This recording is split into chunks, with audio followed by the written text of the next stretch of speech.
Hey guys, so today is October 4th. Um, the youngest in our family turned 50 yesterday. I asked my mom, how does it feel to have all your children in their 50s? And she said, well, I haven't really thought about it.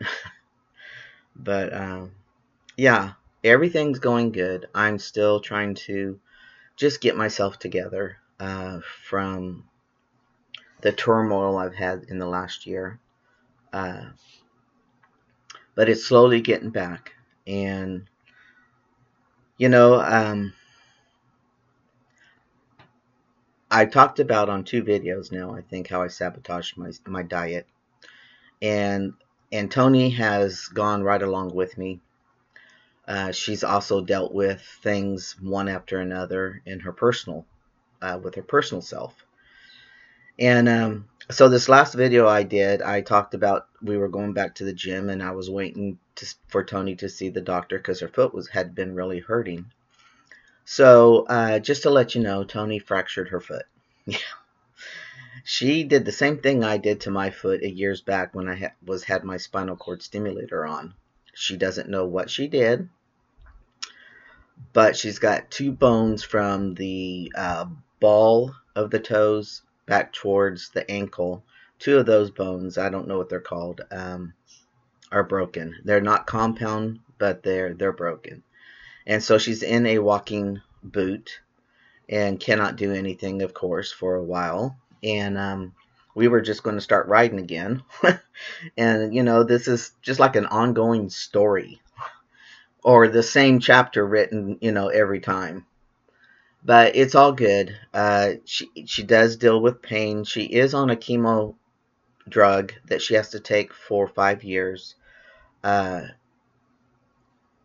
she's 3.5 years into it. And they changed it last December. And the new one also affects bone density. So that could have been the corporate.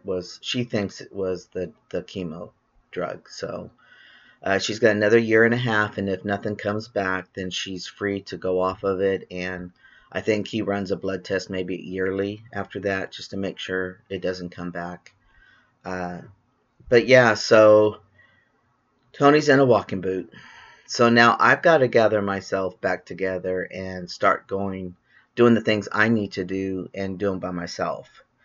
And not only that, we've been trying to get back on. We didn't backslide on our diet as far as a lot of processed food. We're not buying processed foods and all that stuff. We had once in a while on our way from the horses or whatever. If we haven't ate on a Friday night, we do go by like the Wiener Schnitzel, and I grab a couple mustard dogs on a pretzel bun, and Tony will grab something. I think she likes the Chicago dogs. Again, that's bread. It is sabotaging my stomach, and I do get headaches from the bread. So you can see what I paid the price for that little slip. But we're not hard on ourselves, and even though sometimes I want to be hard on myself, I think to myself, I still eat a lot better than a lot of people, in my own family. I think of all the processed stuff they eat and the kids eat, and it's like they don't give them anything nutrition. I don't know if my youngest niece's kids even know what vegetables are, to be honest with you. But it's their life. It's their children. So, anyway, I wanted to give the update on Tony and let you know where we're at with that. I have been able to move our tack room closer to our pens. So our tack room's right here. It faces this way, and our pins run right alongside of it. So they're lateral to our pins, and it's within 10 feet. The furthest pin away is within 10 feet. So we are right there, which makes it a lot better for my feet, because I've really had a battle with my feet through all this. I think my feet's gotten worse, and the only thing I can think of is just every day having to take him to the oxygen treatments, just hauling that recliner in and out of my truck, and, just up and down in my truck, and I cannot do that very well. It looks like I'm doing it just fine, But inside, internally, my feet are just sending signals to my brain that makes me want to just blow a top. And even getting on ladders, up and down ladders, I had to do it. Tuesday, my mom's ceiling fan quit working, and I'm the one who installed it. So I checked the light switch, and it was hot, and there was nothing. She said she heard a pop, and I checked the light switch. Everything was good, but I put a new light switch in just in case. That was good. It was hot, and so I had to undo the blades on the the ceiling fan, and I had to pull it down so I could see the wires. Well, the neutral wire was the bare wire wasn't showing, so it wasn't getting any neutral power, or however that works. But so I had to strip that and bare it and put it in the nut with the other neutral wire, and everything's working perfectly again. So I don't know what happened there, how that happened. Have no clue, because I would have never ever done something like that. So I'm thinking the pop, maybe the end of it broke off and I didn't look in the nut, or maybe when I undid the nut it fell out and I didn't see it. But anyway, so going up and down that ladder, it's a 17-foot ladder. She has the vaulted ceilings, and the ladder steps are so thin, it just kills my feet. The next day I could hardly walk, and I could walk physically, but the pain, the internal pain to my head was just overwhelming.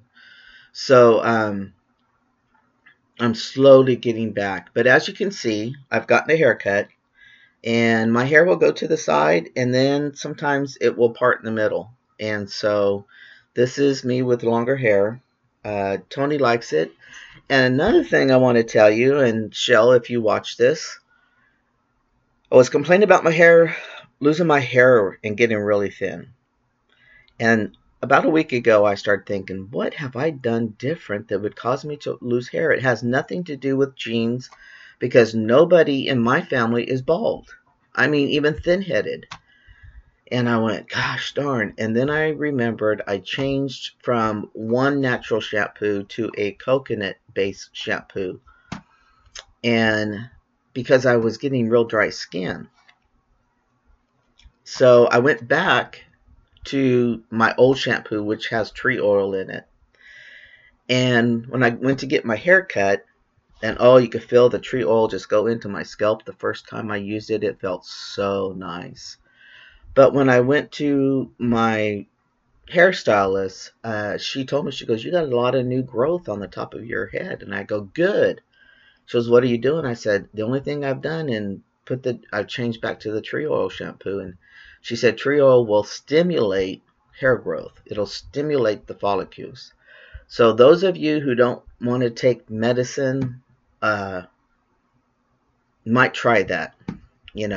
Shell, I know you're happy with the medicine you're on. That's fine. But I wanted to give you a natural way. Anybody else who's watching this video, so far I have quit. I mean, anybody loses hair when they wash their hair and dry it, but it is not thinning like it was, and it feels like there's more hair on top when I go around and feel it. So that's a good thing, because I just couldn't believe I was losing so much hair. My nephew is bald and has hair on the sides, but if it comes from the mother, my sister was my biological sister. I mean, his mother was my biological sister, so I don't get it. But anyway, I ain't going to spend 5 minutes on that. So that's what's going on. My top revision, I still have that little fold over here, but it doesn't look like a second boob. I have not gone in to get the last post-op, simply because I've been frustrated with the results and just had to come to terms with it. And so I'm going to make an appointment for the end of October to go see her, and hopefully I'm going to put some muscle on it so she can't blame it all on fat and all that stuff. But I will not have another surgery. I've gone 5 years without showing my chest out in public. I can go another 20. It doesn't matter to me. I feel good about my chest. My chest is nice. The only thing is when I'm naked, it has that fold.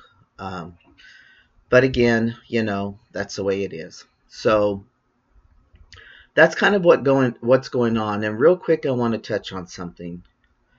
I don't know how many of you are out there that are searching, or I guess the word is surfing, YouTube about depression, chronic depression, depression at all, and feel like you have no way out of things. I don't know your individual stories, and I'm sure some of you have some whoppers. I know from my own experience that life hasn't been easy for me either. I'm a little bit different in the way that I look at things, because even when I went through a depression about being injured at work and not being able to work again, I didn't recognize it. And I didn't recognize it in myself, and I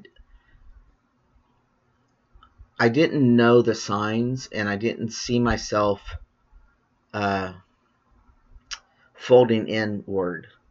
A friend brought it to my attention just because I was quiet around all the girls on our Monday Night Football. Well, part of that, I think, was just because I'm transitioning, and I can't talk like they do, and I can't think like they do, and I can't stay with all the conversation, so I just sit and listen.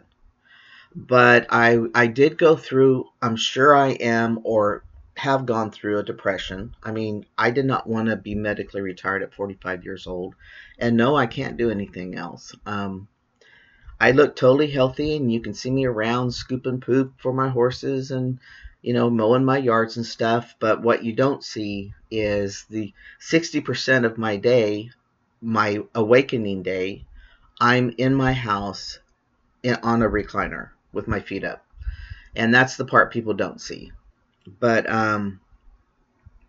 for any of you who have been evaluated and know you're in depression, or you don't need to be evaluated to know you're in depression and feel like you're in a sunk hole, and you keep just going lower and lower, and you don't feel anybody can get you out, I ask that you keep trying to crawl out. When people offer any kind of information or help, take upon them those offers and see if something will help. Maybe one thing doesn't help you, but maybe another thing will. Just knowing you have someone to grab a hold of might be all you need. Everyone is worthy of living on their journey as who they are,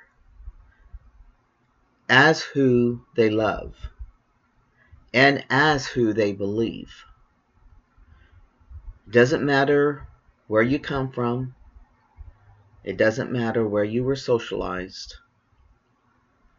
The only thing that matters is that every day you get up and you look in the mirror and you tell yourself you are worthy.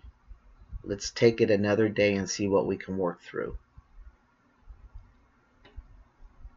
I ask that of any of you who feel like you have no one.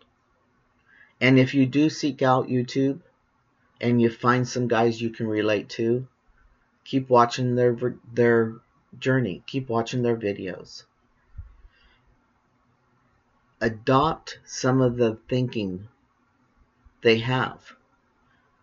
The one thing that I can say as an individual in all the things that I've experienced in my life, no matter how much I felt broke down and no matter how many tears I was crying, I still knew the glass was half empty. I didn't know where it was going to come from. I didn't know how it was going to work out. But I knew that my good Lord loved me for who I am and what I am, and no one could tell me any different. And if you're struggling to fight against those who are telling you that you are not God's child because of how you are or who you love or what you think or, whatever, let go of that battle and quit trying to win it.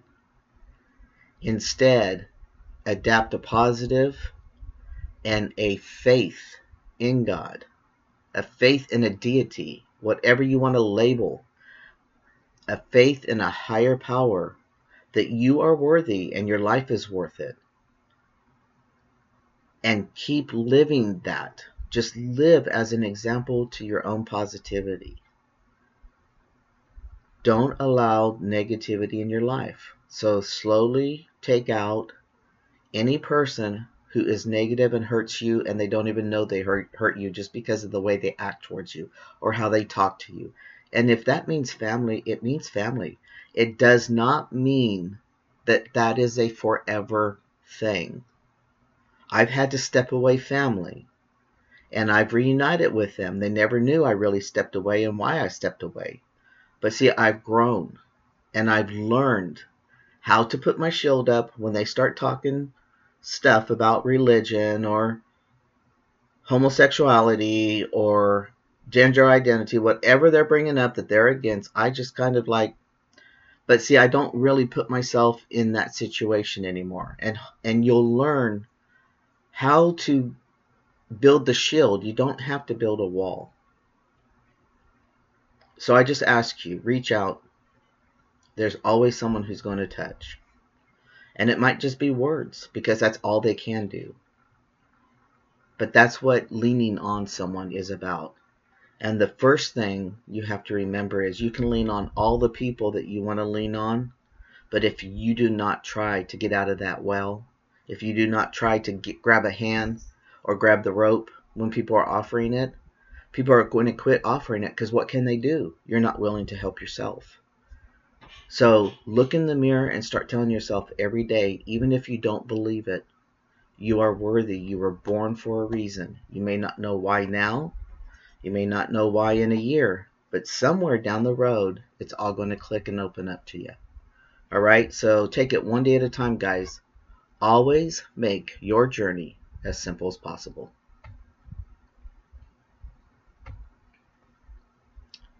As simple as possible.